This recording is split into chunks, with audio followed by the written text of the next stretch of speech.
Natatandaan nyo ba tong eksena na ito? Ito yung after SONA, diba?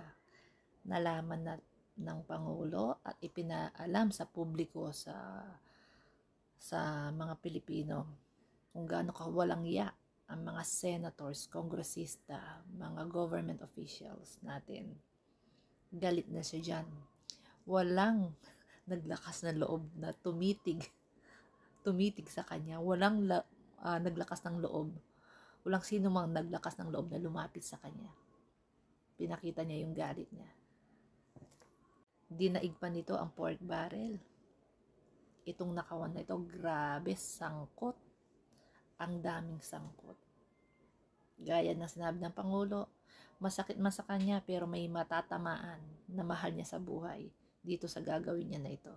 Which is, yun nga, si Romualdez yun. Alam naman natin na si Romualdez yun.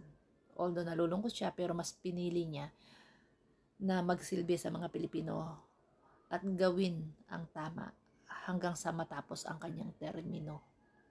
May mga itsura ng mga senators natin, no? Walang naglakas na loob na tumingin sa kanya at lumapit sa kanya.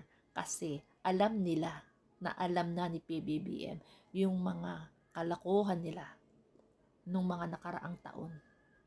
Ano ang pinaggagawa nila sa budget, sa taxpayers' money.